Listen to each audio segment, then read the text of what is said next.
ونعوذ بالله من شرور أنفسنا ومن سيئات أعمالنا من يهده الله فلا مضل له ومن يضلله فلا تجد له وليا مرشدا أشهد أن لا إله إلا الله وأشهد أن محمدا عبده ورسوله لا نبي بعده اللهم صل وسلم وبارك على سيدنا وحبيبنا وشفيعنا وقرة أعيننا محمد صلى الله عليه وسلم وعلى آله وأصحابه ومن تبعهم بإحسان إلى يوم الدين رب اشرح لي صدري ويسر لي أمري واحلل عقدة من لساني يفقهوا قولي اللهم اجعل من أهل القرآن اللهم اجعل من أهل القرآن اللهم اجعل من أهل القرآن الذين هم أهلك وخاصته يا فتاح يا عليم افتح لنا فتوح العارفين برحمتك يا أرحم الراحمين اللهم فقهنا في الدين اللهم فقهنا في الدين اللهم فقهنا في الدين وعلمنا التأويل أحييك بتحية الإسلام تحية أهل الجنة بتحية أهل القرآن السلام عليكم ورحمة الله تعالى وبركاته. كيف حالكم؟ Sehat Bapak Ibu? Biasanya nih jam-jam segini ibu udah mulai masak. Biasanya sebelum Ramadan. Sekarang Ramadannya habis kajian nggak ada sarapan. Mudah-mudahan harus habis Ramadan insya Allah kita sarapan lagi pakai ketupat insya Allah. Amin. Oke, Bapak Ibu sekalian rahmati Allah. Insya Allah pada pagi yang setelah ini yang biasa kita mengkaji ayat sahabat. Kemarin kita sudah membahas Khulafaur Rasyidin sampai Al-Imam Ali radhiyallahu anhu. Insyaallah di kesempatan kali ini untuk hayat sahabat kita pending terlebih dahulu. Kita akan melihat karena sekarang momennya bulan Ramadan, kita pengen lihat bagaimana kondisi bulan Ramadan di zaman salafus saleh. Ini penting ya. Apakah ibadah kita sekarang di bulan Ramadan sudah sama seperti ibadah salafus saleh kita terdahulu? Nah, karena Rasulullah SAW mengatakan dalam sebuah hadisnya, "Khairul quruni qarni, tsumma alladziina la yalunhum, tsumma alladziina la yalunhum." Yang dikatakan zaman salaf. Kadang kita sering mendengar yang salaf. Soal salaf saleh, masyaallah. Sekarang pertanyaannya salaf itu apa? Kan harus ada apa namanya patokan. Yang dikatakan zaman salaf itu dari mana sampai mana? Nah, yang penting nih. Ada teman-teman dari salafi, nah, ya kan? Sebenarnya salaf ini apa sih sebenarnya?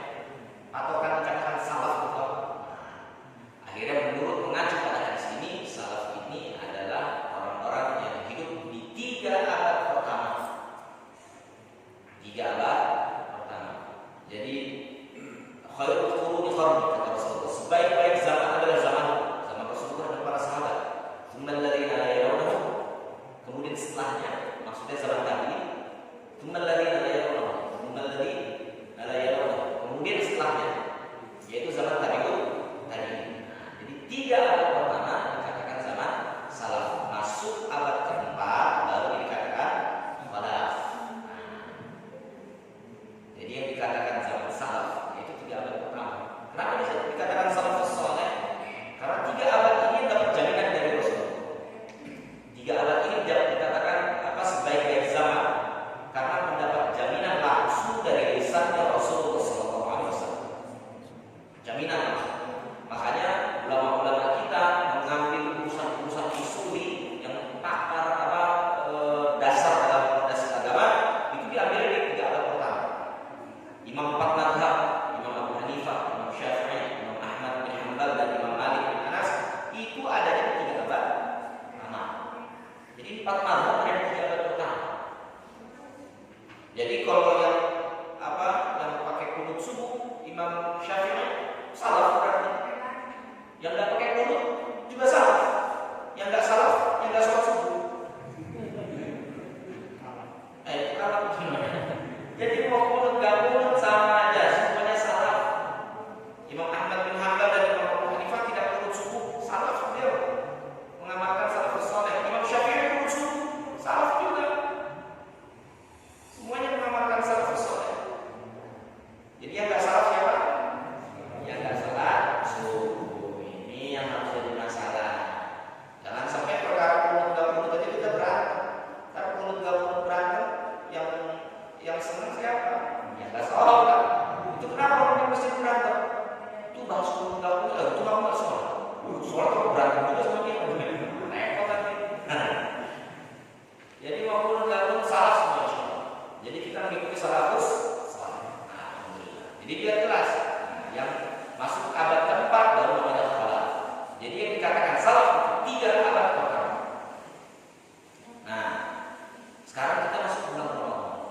Imam Syafi'i ketika masuk bulan Ramadan dan tidak pernah sekalipun beliau meninggalkan bulan Ramadan, melainkan beliau biasa menghatamkan Quran sebanyak 60 kali. Kayak aku hatam Quran 60 kali satu bulan Ramadan, berarti satu hari 2 kali. Kalau kita entahlah kayak apa. Imam Syafi'i meninggalkan bulan Ramadan dengan menghatamkan Quran 60 kali. Itu bulan Ramadan. Selain bulan Ramadan berapa? 30 kali. Berarti satu hari 1 kali. Dan ini sudah biasa di kalangan para salaf. Itu sudah menjadi kebiasaan mereka. Gak main-main mereka 60 kali. Kenapa kok mereka sangat fokus di Quran? Karena jelas Allah mengatakan di dalam Al-Quran, "Syahrul Ramadan alladzi unzila fihi al-Quran hudan lin-nas wa bayyinatin minal huda wal furqan." Jadi bulan Ramadan memang bulan Al-Quran. Mereka meninggalkan semua aktivitas, gak main-main, mereka fokus sama Quran. Dan ini sudah biasa di kalangan para salaf, itu biasa. Kalau ada seorang syekh ditanya, "Syekh, bagaimana kondisi ulama salaf kita dulu komunikasinya dengan Al-Quran?" Sang ulama ini mengatakan kondisi muamalah mereka dengan Al-Quran sama sebagaimana muamalah kalian dengan gadget yang ada di tangan kalian. Begitulah kira-kira, sama aja. Sebanyak apa keseringan mereka memegang mushaf Al-Quran, jumlahnya itu sama persis dengan berapa jumlah handphone yang biasa kalian pegang, sama. Muamalahnya sama kayak gitu. Itu Masya Allah.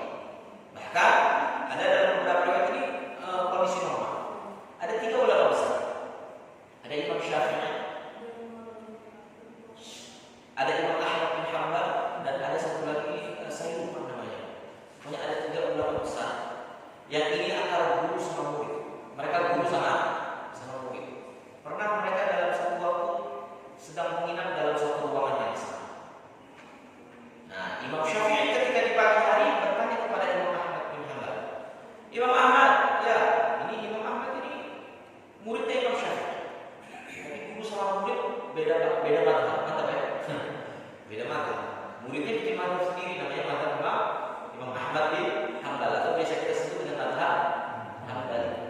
Tapi gurunya punya mazhab namanya mazhab Syafi'i. Dan itu mereka biasa. Karena perbedaan mereka hanya perbedaan secara fikih atau masalah furu'iyah. Untuk masalah akidah satu, mereka tidak ada masalah dengan itu. Ketika mereka sedang menginap dalam satu malam di ruangan yang sama, Imam Syafi'i bertanya kepada Imam Ahmad bin Hanbal, "Imam Ahmad, ya, hanya melihat ente sholat itu banyak banget. Baru sujud, udah bangun lagi, kemudian sujud banyak bener ada sholat malam itu. Banyak bener. Baca apa ini semalam? Banyak bener sholat." Imam Ahmad bin Hanbal mengatakan, "Saya sudah terbiasa setiap satu kali sholat tahajud menghatamkan 30 juz dalam satu kali sholat tahajud." Entah belum mulai dari jam berapa itu sholat tahajud sampai selesai 30 juz. Masya Allah. Dan diriwayatkan oleh anaknya Imam Ahmad bin Hanbal. Anaknya Imam Ahmad mengatakan bahwa ayahku kalau sholat tahajud tidak kurang dari 100 rakaat. Kalau kita tahajud berapa rakaat?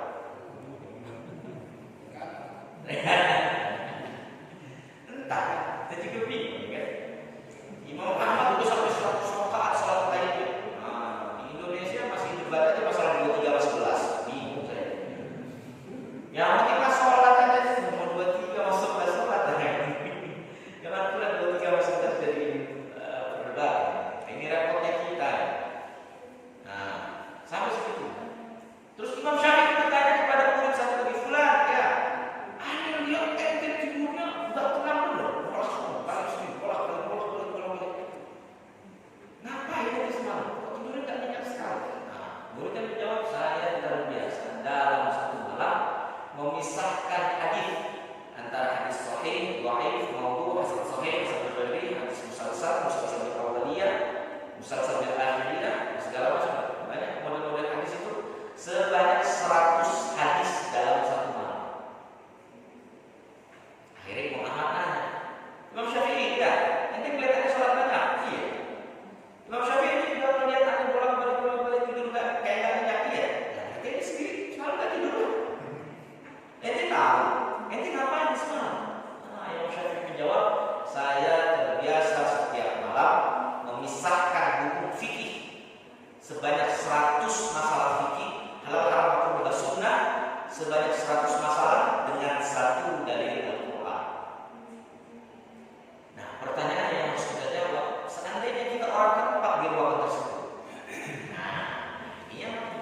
Imam Syafi'i nanya kepada kita, ini ngapain satu malam itu lah? Kira-kira kita mau jawab? Entahlah ya. Mau jawab apa kita? Begadang semalam-semalaman, nggak sholat, nggak apa-apain, nggak mikir, nggak apa, nggak mikir apa. Ini dia yang harus jadi masalah buat diri kita. Lihat kita ulama-ulama salaf kita bagaimana mereka yang menghidupkan malam. Nah, itu Imam Asy-Syafi'i. Saya mengutip lagi. Ada juga salah satu ulama besar bernama Abdullah bin Umar. Abdullah bin Umar ini siapa? Anaknya Umar bin Khattab. Kalau biasa disebut di dalam hadis, pernah saya dengar misalnya Ani bin Umar radhiyallahu ta'ala. Ani bin Umar sebutnya itu Umar. Karena dalam penulisan hadis kalau seandainya ada seorang anak yang menjadi periwayat hadis, yang disebut bukan nama anaknya, yang disebut nama bapaknya disebut. Kalau seorang anak meriwayatkan hadis, yang disebut nama bapaknya bukan nama anaknya. Abdullah bin Umar menjadi periwayat hadis yang disebut Ani bin Umar.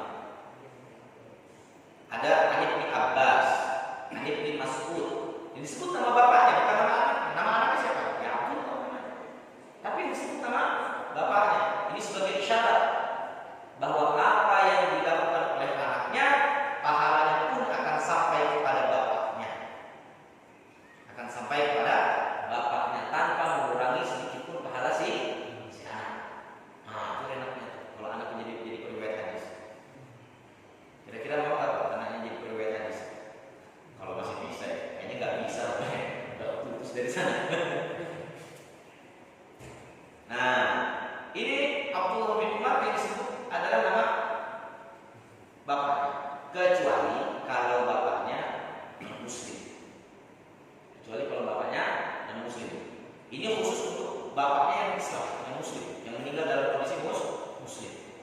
Ada seorang anak namanya Ikrimah, menjadi periwayat hadis yang disebut nama Ikrimah, bukan nama bapaknya. An Ikrimah radhiyallahu ta'ala anhu. Kok enggak bapaknya yang disebut? Bapaknya namanya Abu Jahal. Masa disebut juga? Anak Abu Jahal radhiyallahu anhu. Abu Jahal sudah dipastikan masuk neraka. Jadi tidak disebut nama bapak. Yang disebut adalah nama bapaknya yang meninggal dalam kondisi muslim. Abdullah bin Umar radhiyallahu ta'ala anhu selalu berbuka bersama anak-anak yatim. Jadi semasa hidupnya Abdullah bin Umar ini selalu berbuka puasa dengan anak-anak yatim.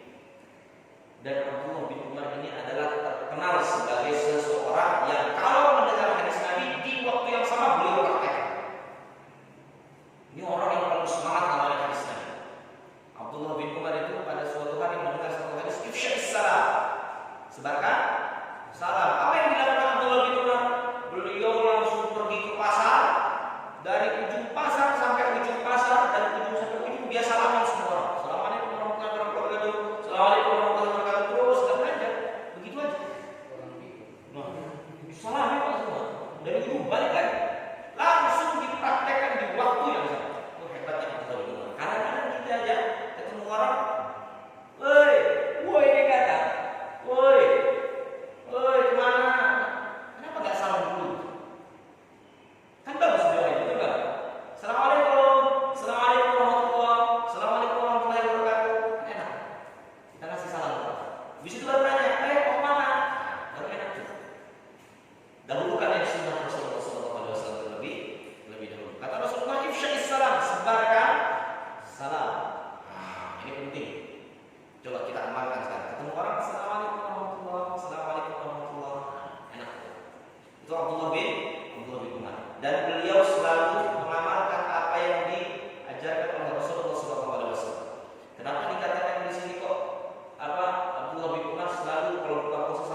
melihatnya berada di pasar. Dapat 4.000 dirham, besoknya didapati Abdullah bin Umar ada di pasar. Ngapain beliau? Membeli sebuah hewan untuk dikendarai. Abu Ayyub menemui keluarga Abdullah bin Umar dan bertanya tentang apa yang dilakukan oleh Abdullah bin Umar. Keluarganya mengabarkan bahwa Abdullah bin Umar tidak tidur sejak kemarin. Tidak tidur. Punya duit 4.000 dirham di rumah, duit banyak 4.000 dirham, malah nggak bisa tidur. Nggak bisa tidur beliau. Kenapa? Karena ada harta 4.000 dirham di rumah beliau yang beliau yakini bahwa ini bukan harta dia, bahwa ini adalah uang dari Allah yang dititipkan kepada Abdullah bin Umar justru untuk anak yatim dan fakir miskin. Apa yang dilakukan setelah itu? 4.000 dirham langsung dibagikan kepada fakir dan miskin, dan beliau hanya menyisakan Allah dan Rasulnya untuk keluarga. Masya Allah. Nah, nanti kita lihat ya, Bapak Ibu dapat THR kemana ini? Mana nih teman-teman? Itu hebatnya Abdullah bin Umar. 4.000 dirham pusing dia. Ulama-ulama salaf itu memang seperti itu. Mereka nggak terlalu pusing untuk masalah uang, untuk masalah harta nggak pusing mereka. Bahkan Muhammad bin Ismail, Al-Imam Muhammad bin Ismail Al-Bukhari, Imam Bukhari. Diriwayatkan Imam Bukhari itu ketika beliau sedang naik kapal laut untuk rihlah, untuk mencari ilmu, untuk mendapatkan satu hadis. Ketika sedang ada di kapal laut, beliau membawa bekal sekian ribu dinar, kalau dirupiahkan sekian miliar sampai apa miliar. Ketika sampai di dalam kapal laut itu, ada seseorang dari penumpang kapal tersebut yang tahu Imam Bukhari bawa uang banyak, dan orang ini pengen menikmati juga uang yang dibawa oleh Imam Bukhari. Akhirnya dia bikin suatu kebohongan, ngomong ke kapten kapalnya, lagi di tengah laut, ngomong ke kapten kapalnya, Pak Kapten, ya uang saya hilang sekian ribu dinar. Yang disebut adalah jumlah uang yang dimiliki oleh Imam Bukhari. Oh, benar ente? Benar Pak.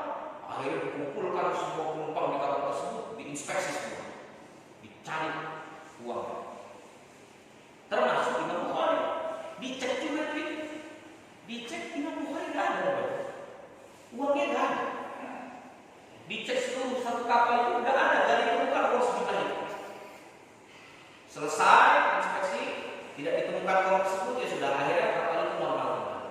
Sampai akhirnya menepi kapal tersebut, sampai di destinasi terakhir, orang ini nanya ke Imam Bukhari, bro, ente kan punya duit sekian, kok nggak ada?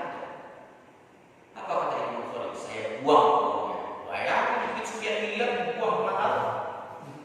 Bisa nggak itu kira-kira? Kok kenapa ente buang? Uang miliaran itu dibuang.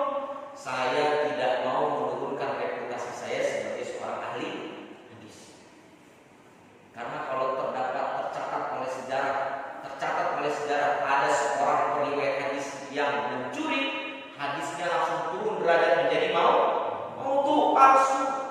Karena derajat hadis itu tergantung si periwayat hadis. Dan saya menjaga kredibilitas saya. Lebih baik duit saya buang semuanya daripada reputasi saya sebagai seorang ahli hadis tercoreng. Sampai segitunya kan bisa aja mungkin dia tetap anaknya, kemudian ada argumen, tapi uang saya itu bisa aja nggak mau ya, pokoknya lebih baik dibuang duit. Coba ya, bisa kan kita buang duit sekian miliar itu kita tahu. Itu ulama-ulama kita. Jadi harta cuma di sini doang. Harta cuma di tangan, nggak dibawa masuk ke tangan kaki. Bahkan harta kalau bikin pusing, kalau lebih pusing punya duit banyak.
Diriwayatkan dari Abi Az-Zanna bahwa dia pernah tawaf bersama Az-Zuhri. Abi Az-Zanna pernah tawaf bersama Az-Zuhri. Dan dia mengisahkan ketika Az-Zuhri ini tawaf, beliau selalu membawa kertas dan pulpen dan pen. Apa yang beliau lakukan? Setiap ilmu yang beliau dapat, beliau tulis. Itu kebiasaan mereka. Kebiasaan mereka begitu. Jadi setiap ada kertas, setiap apapun yang mereka lakukan, mereka selalu membawa kertas dan pen. Ada ilmu mereka tulis, dapat ilmu mereka tulis. Terus seperti itu. Sampai khalifah pada saat itu Umar bin Abdul Aziz pernah menulis surat edaran kepada menteri-menterinya. Mantap. Presiden begini mantap. Apa yang ditulis oleh seorang khalifah kepada menteri-menterinya? Untuk memperhatikan keadaan Az-Zuhri. Satu orang ini tolong perhatikan orang lain. Kenapa? Kata Umar bin Abdul Aziz, wajib bagi kalian memperhatikan Ibnu Syihab. Gelarnya apa? Az-Zuhri itu adalah Ibnu Syihab. Karena tidak ada seorang pun yang lebih mengetahui sunnah daripada orang ini. Jadi di sana sangat dimuliakan Abdullah. Sampai nggak main-main seorang khalifah menulis surat edaran kepada menteri-menterinya untuk memperhatikan ini si Az-Zuhri. Kenapa? Karena Az-Zuhri ini orang yang paling paham untuk sunnah nabawi. Tapi lihat, apabila datang bulan Ramadan, Az-Zuhri yang paling cinta dengan ilmu tersebut meninggalkan semua, ditinggalkan hadis-hadisnya, ditinggalkan majelis ilmunya. Apa yang dia lakukan? Mereka fokus pada Al-Quran. Beliau tinggalkan hadis-hadisnya, beliau tinggalkan majelis ilmu, kemudian dia ambil mushafnya dan dia langsung membuka mushafnya. Dia fokus pada Quran. Jadi memang ulama-ulama itu yang tadinya fokus dari hadis, yang tadinya banyak majelis ilmu masalah fikih segala macam, ketika masuk bulan Ramadan ditinggalkan semua. Mereka semuanya fokus kepada Al-Quran. Kenapa kok bisa kayak begini? Mereka paham betul, Pak. Mereka paham betul dengan hadis Nabi yang menyatakan bahwa umur umat ini, umur umat Rasulullah SAW paling banter hanya 60 sampai 70 tahun. Umurnya pendek. Dan mereka dapat bulan Ramadan, masuk bulan Ramadan. Ini bulan yang nggak main-main. Kemarin saya mengisi kajian bareng sama Ustadz Kiai Haji Dimyati, Ketua MUI Depok di Rumah Sakit HGA. Nah, saya kemarin mengisi bareng sama beliau di sana. Dan beliau mengutip dari salah satu kitab yang membahas tentang siyam wal qiyam, tentang puasa dan sholat tarawih. Dan ternyata Ramadan itu punya singkatan. Nah, Ramadan ada berapa huruf? Bahasa Arabnya ada berapa? 7. Bahasa Arabnya. Ra, mim, do, Nun. alif, nun. Nah, ada berapa jadinya? Ada 5. Dan ini disingkatkan kata beliau. Rohnya adalah rahmat. Masya. Rahmat artinya kasih sayang. Di bulan ini bulan kasih sayang. Bulan Ramadan adalah bulan kasih sayang. Kalau nggak percaya tanya orang-orang miskin. Ini uniknya bulan Ramadan. Orang-orang miskin itu kalau misalnya masuk bulan Ramadan senang mereka. Kenapa? Orang lagi pada dermawan, ngasih apa aja dikasih. Padahal unik ya, bulan Ramadan itu harga naik apa turun? Naik, tapi unik ya. Harga lagi pada menabung, pada naik, tapi orang gampang aja bukan jauh. Beli sahur on the road, ya kan takjil on the road, gerut semua ya pokoknya. Dibikin gerut semua, di jalanan semua, harus segala macam. Orang miskin senang bulan Ramadan. Roh, rahmat. Habis itu mim, naghfirah. Naghfirah ini ampunan, bulan penuh ampunan. Kemudian bo ini apa? Di'afun. Apa arti di'afun? Berlipat. Adha'afa, mudha'af. Dilipat terus. Di'afun artinya dilipat. Pahala umat muslim pada bulan Ramadan dilipat-lipat, gak main-main. Dilipat-lipat. Kemudian ada alif. Alif ini apa? Aman. Aman ini sudah masuk dalam bahasa Indonesia, Pak. Aman ya bisa dikatakan ya aman, sejahtera, sentosa, damai, masya Allah, penuh ketenangan.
bulan normal. Bulan Ramadan bagaimana? Waduh, pahalanya berapa itu pahalanya?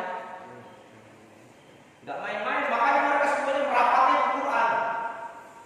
Karena mereka mencari amalan yang simpel tapi impact-nya besar.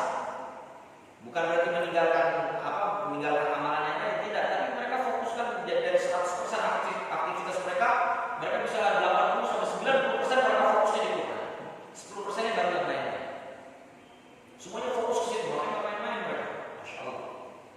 Itu Imam Az-Zuhri yang ahli ilmu. Ketika masuk bulan Ramadan dia tinggalkan majelis hadisnya, beliau tinggalkan majelis fikihnya, beliau fokus kepada Al-Quran. Kemudian ada satu lagi, ada Imam Sufyan Ats-Tsauri. Ini masyhur. Gelarnya Imam Sufyan Ats-Tsauri siapa? Gelarnya apa beliau? Amirul Mukminin fil Hadis. Gelarnya Imam Sufyan Ats-Tsauri, Amirul Mukminin fil Hadis. Jadi Amirul Mukminin fil Hadis karena banyaknya hafalan hadisnya beliau. Nah, beliau adalah Imam Sufyan Ats-Tsauri. Apabila masuk waktu Ramadan, beliau meninggalkan ibadah-ibadah sunnah beliau. Beliau tinggalkan ibadah sunnah beliau, lalu beliau serius dan fokus membaca Al-Quran. Beliau fokus membaca Al-Quran. Subhanallah. Itu hebatnya para ulama-ulama kita ketika muamalah dengan Al-Quran. Jadi sangat disayangkan kalau misalnya kita di bulan Ramadan nggak sekalipun hafal Al-Quran. Ada yang sudah hafal? Ada? Ada yang sudah? Nah, kalau bisa kita ukur ini Pak, mumpung bulan Ramadan. Nah, ini hebatnya ulama-ulama kita, ulama-ulama salaf kita. Abdul Aziz bin Abi Daud berkata, aku mendapati mereka, maksudnya mereka ini adalah ulama salaf, orang-orang di zaman salaf. Mereka bersungguh-sungguh dalam beramal saleh. Mereka bersungguh-sungguh dalam beramal saleh. Ketika mereka telah melakukannya, mereka pun ditimpa kebingungan dan mereka ditimpa kekhawatiran. Kenapa? Apakah amalan kami diterima atau tidak? Jadi mereka giat beramal. Setelah beramal mereka berdoa, ya Allah, tolong terima ini amalan kami. Khawatirnya diterima. Saking khawatirnya tidak diterima, ada namanya Imam Tirmidzi. Namanya apa ya? Rawahu Tirmidzi, hadis hasan sahih. Rawahu Tirmidzi. Imam Tirmidzi orang Termer, orang bagian dulu Uni Soviet bagian sekarang Rusia, sekarang daerah Rusia. Dia orang Rusia. Jadi rata-rata ahli hadis banyak dari sini. Imam Bukhari bukan orang Arab, Imam Bukhari, Imam Muslim itu bukan orang Arab. Imam Tirmidzi, Imam Nasai bukan orang Arab. Mereka justru orang-orang daerah Rusia sana. Imam Tirmidzi di tahun-tahun menjelang beliau wafat, beliau didapati menjadi orang yang buta, a'ma. Beliau nggak bisa melihat. Kenapa? Di tahun-tahun menjelang beliau meninggal, beliau selalu nangis. Apa yang beliau nangis? Takut amalannya tidak diterima oleh Allah. Nangis. Saking banyaknya nangis sampai buta matanya. Masya Allah. Takut amalannya tidak diterima, itu sebanyak itu amalan. Kalau kita baca hadisnya diriwayatkan oleh Imam Tirmidzi, itu pahala hadisnya sampai ke beliau. Sampai detik ini masih disebut namanya. Mungkin tidak dilalui dunia ini berputar kecuali pasti disebut nama beliau. Rawahu Tirmidzi, pasti disebut. Dan itu semua pahalanya sampai ke beliau. Yang segitu banyak pahalanya aja masih khawatir ini diterima atau enggak amalnya. Terus apalagi kita ini? Kita bagaimana nih? Itu subhanallah, ini mungkin bisa jadi renungan buat kita. Itu Imam Tirmidzi. Dan ulama-ulama salaf memang seperti itu. Mereka selalu berfastabiqul khairat. Melihat ada orang misalnya kita biasa salat tahajud misalnya 11 rakaat. Tiba-tiba kita ada 23 misalnya. Jumlah.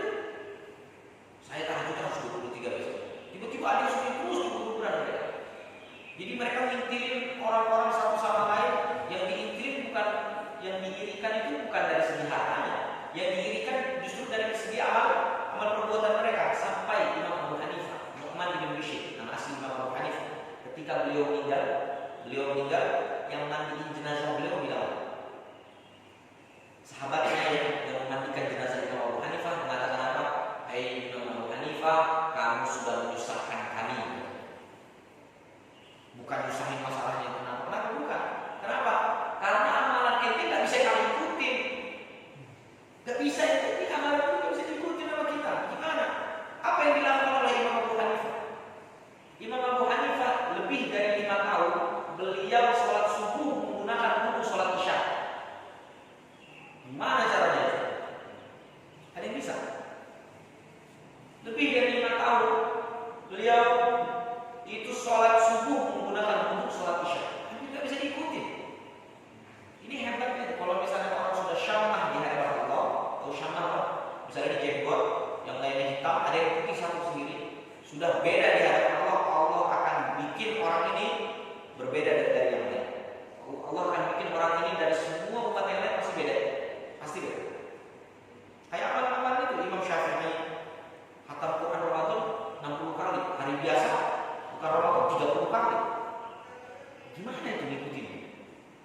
Imam Ahmad bin Hanbal sekali sholat tahajud 100 rakaat. 1 kali tahajud selesai 30 juz. Gimana ngikutin? Setiap satu malam selesai khatam 1 kali. Imam Nu'man bin Bashir, Imam Abu Hanifah, amalannya itu kan. Lebih dari 5 tahun beliau sholat subuh menggunakan sholat isya. Jadi dibikin syamah dari umat-umat yang lain. Syamah itu beda, terlihat beda dari yang lain. Jadi semakin tinggi derajat kita di hadapan Allah, yakin pasti kita akan Allah buat beda dari yang lain. Pasti dibikin beda dari yang lain. Jadi kalau kita punya amalan, satu amalan ini, makanya saya berharap kita mudah-mudahan bismillah taala kita jadikan bulan Ramadan ini sebagai syahrul tarbiyah, bulan pendidikan, bulan pengembelengan. Bahkan bulan-bulan salaf kita itu kalau misalnya 6 bulan mau masuk Ramadan, mereka sudah berdoa, ya Allah sampaikan saya di bulan Ramadan. 6 bulan sebelum bulan Ramadan mereka sudah istiqdah, sudah siap-siap dari ada, sudah latihan bagaimana untuk memasuki bulan Ramadan. Itu ulama-ulama kita, ulama-ulama kita, orang-orang yang ada di zaman salafus saleh, tidak main-main. Masya Allah. Ada lagi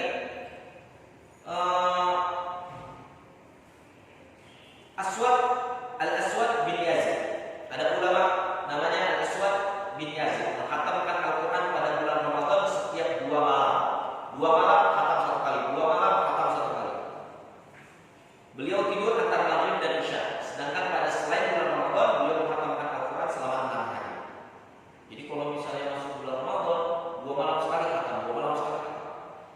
Ada Al-Imam Malik bin Anas, madhab Maliki. Imam Malik bin Anas, jika memasuki bulan Ramadan beliau meninggalkan pelajaran hadisnya dan majelis ahlul ilmunya, dan beliau berkonsentrasi kepada Al-Quran. Langsung mengambil mushafnya, beliau fokus kepada Al-Quran. Imam Malik bin Anas. Ada namanya Sa'id bin Zubair, menghatamkan Al-Quran setiap 2 malam. Jadi rata-rata ulama salaf kalau bisa kita lihat menghatamkan Al-Quran ketika bulan Ramadan itu gak nyampe 1 minggu. Gak nyampe 1 minggu. Bahkan 1 hari sekali bisa mereka lakukan. Itu hebatnya ulama-ulama. Konsentrasi Al-Qurannya full.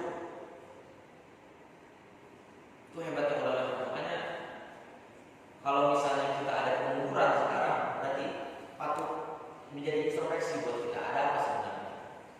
Ada apa sebenarnya? Justru hati-hati ketika kita sudah menjauh dari Al-Quran. Kenapa? Karena ini indikasi bahwa kalau kita sudah jauh dari Al-Quran, mengindikasikan kita bisa ada satu penyakit yang akan menempel di tubuh kita. Ada satu penyakit yang menempel di tubuh kita. Apa penyakitnya? Al-Wahan. Apa Al-Wahan? Hubbud dunya wa rahmatul maut. Kalau kita sudah mulai menjauh dari Al-Quran, nah ini mulai harus hati-hati. Mungkin akan ada satu penyakit yang masuk. Ini lebih dahsyat dari corona. Sekarang India kena habis-habisan lagi India. Tahu ya beritanya ya? Habis-habisan lagi India kena corona. Dan ini adalah virus yang lebih parah daripada corona. Nama virusnya Al-Wahan. Hubbud dunya wa karahiyatul maut. Cinta dunia dan mulai takut mati. Padahal namanya kematian besok pun bisa terjadi. Gak pernah ada yang tahu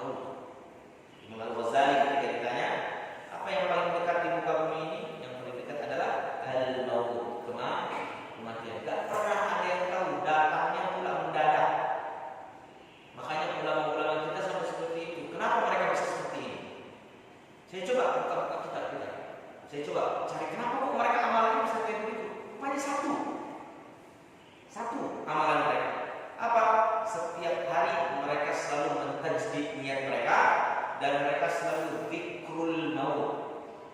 Zikrul maut, banyak mengingat mati. Bahkan ulama-ulama salaf kita, ada salah seorang di sini ditulis,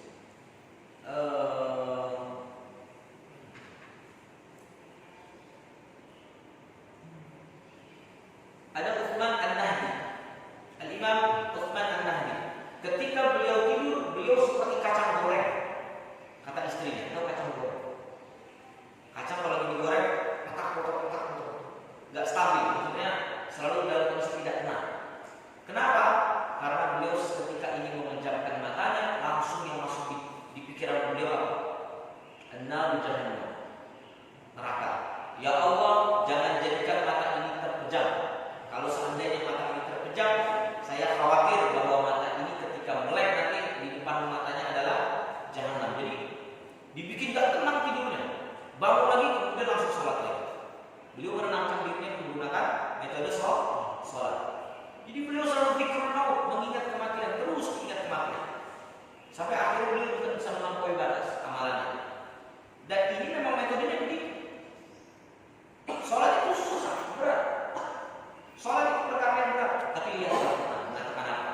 Wasta'inu bis-sabri was-salat. Jadikanlah minta pertolongan Allah itu dengan cara sabar dan salat. Fa innaha lakabiratun illa 'alal khashi'in. Sungguh salat itu perkara berat itu salat. Illa 'alal khashi'in, kecuali orang-orang yang khusyuk. Ulama khilaf, berbeda pandangan standar orang dikatakan sholat khusyuk itu apa? Ada yang mengatakan yang mampu menyempurnakan rukuk dan sujudnya. Yang mampu menyempurnakan rukuk dan sujudnya ini bagian dari orang yang sholatnya khusyuk. Maksudnya apa? Orang ini penuh dengan tumanina. Maksudnya kalau orang tumanina kan rukuknya sempurna, bangun, terus sujudnya juga sempurna. Tapi unik di Indonesia masuk bulan Ramadan ada yang 23 rakaat 7 menit. Berapa ya? Kalau golem main, mantap kali selesai. 2 rakaat nggak nyampe 1 menit, masya Allah. Nah ini tumanina. Ada yang standarnya seperti itu. Ada yang mengatakan standar tumanina itu yang mampu memanjangkan sholatnya. Ulama khilaf masalah standar orang sholat khusyuk gimana. Dan memang Allah pun tidak menjelaskan. Allah hanya mengasih tahu clue-nya bagaimana cara kita biar sholatnya khusyuk. Gimana caranya biar sholat khusyuk? Alladzina yadhunnuna annahum mulaqu rabbihim wa annahum ilaihi raji'un. Yaitu orang yang merasa bahwa sholatnya ini adalah sholat yang terakhir. Maksudnya apa? Maksudnya dia nanti akan bertemu dengan Tuhannya dan dipastikan mereka semua akan kembali kepada Tuhannya. Jadi disuruh banyak zikrul maut. Banyak mengingat mati, ini penting. Kalau nggak percaya coba misalnya bapak atau ibu tiba-tiba ada laki-laki ngasih tahu saya Israel. Pak, bu, nanti malam takbiran bapak ibu udah nggak ada, kita cabut nyawanya. Nah, itu kira-kira gimana? Masih bisa nggak tuh kita ngapa-ngapain? Coba aja. Bisa nggak? Jawab bapak ibu saya Israel. Bapak ibu nanti habis lebaran terakhir. Nanti tanggal sekian Syawal, maka itu sudah dicabut namanya. Nah, kalau tiba-tiba Israel datang kayak gitu, kira-kira nih kayak gimana ibadah kita? Kayaknya ini nggak mau keluar dari masjid nih. Di sini ya, baca Quran terus fokus. Kenapa ini terakhir kali? Karena begitu. Mereka itu semua zikrul maut dan para ulama-ulama kita, orang-orang di zaman salafus saleh itu setiap harinya merasa bahwa dia diintai dengan kematian. Ini makanya amalannya bisa begini. Kenapa bisa amalan sebanyak ini kayak begini? Karena mereka merasa bahwa ini adalah Ramadan yang terakhir. Saya selalu mengatakan kepada teman-teman saya khususnya, jangan pernah risau dengan bulan Ramadan. Kebanyakan kita mikirnya kan ke kita ya. Ini gimana ya nanti kita ketemu nggak bulan Ramadan? Jangan pikirin. Jangan pikirin. Ramadan tiap tahun datang insya Allah. Tiap tahun masih datang. Sebelum kiamat pasti Ramadan datang. Yang harus dipikirin nanti pas Ramadan datang kitanya ada apa? Nah, itu yang dipikirin. Jangan pikirin Ramadannya, pikirin kitanya. Kebanyakan kita salah mikirnya Ramadan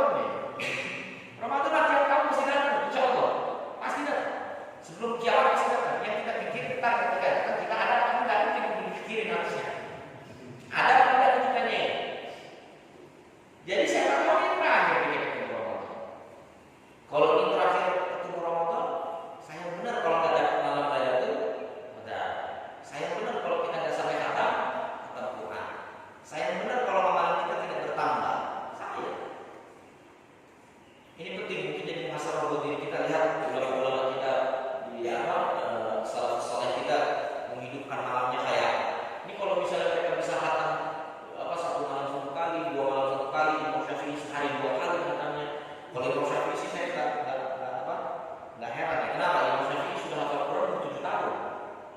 7 tahun sudah hafal Al-Quran. Jadi beliau jalannya udah makam itu. Jalannya sudah Masya Allah. Jadi pendidikan pertama yang penting maksudnya pendidikan Al-Quran yang pertama kali. Imam Syafi'i pada yakin dididik oleh ibunya langsung. Imam Syafi'i yang dididik pertama sama ibunya adalah Al-Quran. Ketika dididik dengan Al-Quran, insya Allah Allah menjawab. Imam Syafi'i itu begitu. Imam Syafi'i di umur yang muda sama ibunya sudah dilempar. Syafi'i kamu pergi sana. Kamu menuntut ilmu banyak-banyak sana. Pergi pulang. Menuntut ilmu nanti. Kamu pergi. Insya Allah nanti kita ketemu di surga Allah. Itu yang namanya. Coba bapak ibu nanti anaknya mau pergi sekolah yang nanti ya. Insya Allah kita ketemu di surga ya. Imam Syafi'i gituin memang mana. Akhirnya pergi ke Irak Imam Syafi'i. Imam Syafi'i masyhur di Irak. Enggak pulang-pulang Imam Syafi'i. Enggak mudik-mudik beliau. Padahal ada corona. Enggak mudik beliau.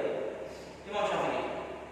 Sampai akhirnya pada suatu hari Imam Syafi'i sudah menjadi masyhur di kalangan semua kalangan kaum muslimin. Imam Syafi'i itu orang yang paling jago syair. Jadi setiap syair yang terucap dari lisan Imam Syafi'i pasti diikuti oleh para ulama. Akhirnya ada satu muridnya Imam Syafi'i sampai juga di kampungnya Imam Syafi'i. Dan dia selalu mengatakan qala Muhammad bin Idris Asy-Syafi'i. Qala Muhammad bin Idris Asy-Syafi'i. Kedengaran nama Muhammad bin Idris Asy-Syafi'i kayaknya kenal dengan orang. Ditanya langsung ke kiainya itu, ke ulamanya nih, Pak, Bapak siapanya Muhammad bin Idris Asy-Syafi'i? Saya muridnya. Bapak muridnya? Iya, saya temannya Syafi'i. Waduh. Muhammad bin Idris Asy-Syafi'i sudah jadi ulama besar. Masya Allah, masih kawan muda. Ditanya sama banyak, kenapa kok Muhammad bin Idris Asy-Syafi'i nggak pulang-pulang? Karena selalu diucapkan oleh Imam Syafi'i sama murid-muridnya, kenapa saya nggak pulang-pulang ke kampung? Karena emaknya bilang dulu, waktu pas pertama kali disuruh belajar, nanti ketemunya di surga. Ya udah, makanya nggak berani pulang karena belum ada izin dari emaknya pulang. Akhirnya kasih tahu ke Muhammad bin Idris Asy-Syafi'i, ente besok ketemu sama Muhammad bin Idris Asy-Syafi'i di Irak ya. Irak kasih tahu ke Syafi'i, kamu sudah boleh pulang. Benar tuh, akhir perjalanan jauh sampai ketemu sama Imam Syafi'i dikasih tahu Imam Syafi'i ini sudah boleh pulang sama mama ini. Kemarin berapa kan perjalanan jauh ya? Berapa waktu lalu saya ngisi kajian ada mahir kita ketemu. Nah saya sebut nama kamu kalau Imam Syafi'i. Akhirnya Imam Syafi'i senang alhamdulillah bisa mudik dapat izin. Akhirnya Imam Syafi'i pulang dari Irak menuju ke Madinah. Ketika dalam perjalanan ini hebatnya, kalau kita mencari ilmu, insya Allah semuanya dapat. Kalau kita mencari ilmu, semuanya dapat. Imam Syafi'i disuruh pergi sama mamanya untuk mencari ilmu. Ketika pulang, dapat banyak. Orang-orang kampung itu, orang-orang Irak itu masih kontak, masih keledai, masih banyak semua kuda segala macam banyak. Ketika sampai di pintu Madinah, Imam Syafi'i nyuruh muridnya, kasih tahu ke mak saya sudah ada di pintu gerbang Madinah. Sampai langsung ketok pintu rumah ibunya Imam Syafi'i, ibu, Imam Syafi'i sudah sampai pintu gerbang Madinah. Sudah sampai pintu gerbang Madinah. Ditanya sama ibunya, Syafi'i pulang bawa apa? Diserbu sama dia, banyak bu. Monta ada, kuda ada, semua perkalannya banyak deh. Syafi'i pulang bawa itu, ya kasih tahu ke Syafi'i, ente balik aja, nggak usah pulang. Kata nggak usah pulang, bingung dia. Waduh, apa saya salah ngomong ini kan? Balik lagi ke Imam Syafi'i. Imam Syafi'i ini nggak boleh pulang, lah. Kenapa? Iya tadi ditanya sama ibu ini pulang bawa apa? Ya saya sebut lah, ini bawa kontak, bawa ini segala macam. Aduh, aku nggak ada yang begituan. Mak nggak ada yang begituan. Nah, ada sama ngomong habis itu apa yang dilakukan Imam Syafi'i? Semua perbekalannya dikasih semuanya ke penduduknya. Ada yang bilang kasih, ini belum punya udah ini ambil udah buat NPM benar gitu ya. Ini belum punya tak ambil. Kasih tahu balik ke ibu saya, Syafi'i pulang bawa ilmu dan buku. Akhirnya disampaikan bawa ilmu dan buku. Akhirnya oke, Syafi'i boleh. Itu hebatnya pendidikan ulama-ulama kita, orang tuanya aja begitu. Gak ada yang duit. Coba ya. Gak ada yang